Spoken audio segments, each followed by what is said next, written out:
In a video by Cuck Philosophy titled Postmodernism FAQ Part 2, Cuck Philosophy is unsure if the political right and its culture can ever be a part of postmodernism. He did, however, cite Nick Land and Peter Sloterdijk as possible right-wing candidates.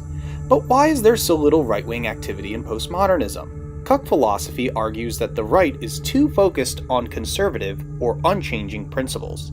Yet the irony is that Cuck Philosophy fails to mention the new wave of deconstruction advocated by Jordan B. Peterson and the alt-right, which deconstructs those who insist playing a postmodern game in the philosophical tradition. In essence, Jacques Derrida's deconstruction is supposed to deconstruct those who oppose social justice.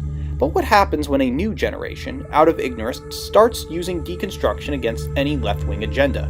It becomes clear that deconstruction is used as a tool for nihilism, not the civilized. We now have a millennial generation that seeks to deconstruct out of the purpose to be transgressive and to prove their old, so-called avant-garde boomer professors wrong.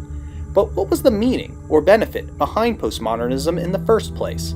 Was it used to justify the lowbrow arts with highbrow speech?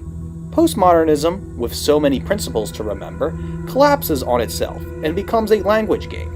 Alan Skoskull and Jean Richemont proved this point in their book Fashionable Nonsense. It's as if the academic class decided to pursue creative writing instead of understanding our decadent world. Here's a quote by Skoskull on his infamous Skoskull affair. "But why did I do it? I confess that I am an unabashed old leftist who never quite understood how deconstruction was supposed to help the working class.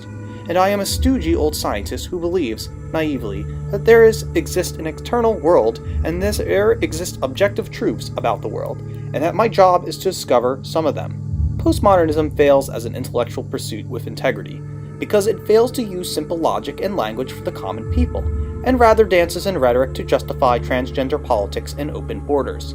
But where does the political right fall in this? Through the past decade, the right has made a strut appearance into the world of postmodernism. Publications, like Countercurrents, wish to use continental philosophy with the agenda of white survival.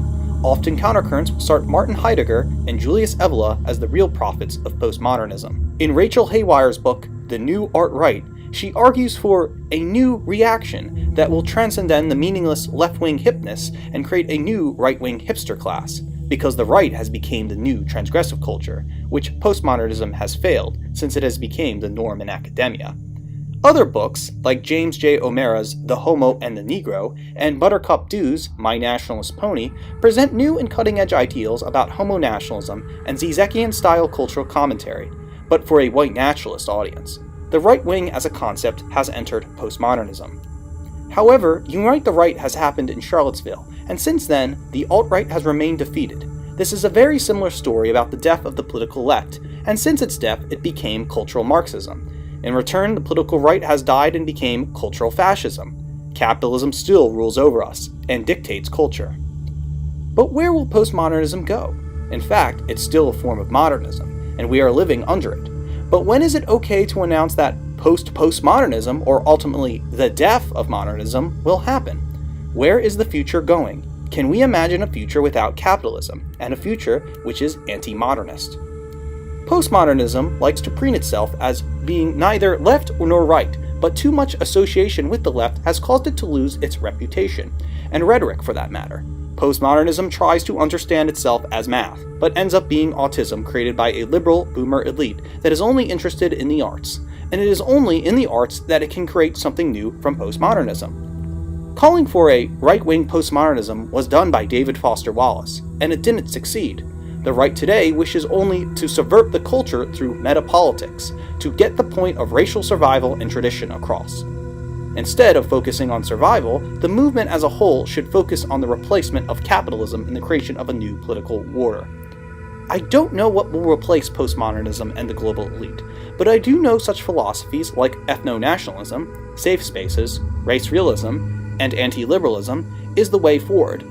Instead of shunning postmodernism, one should talk the language of it.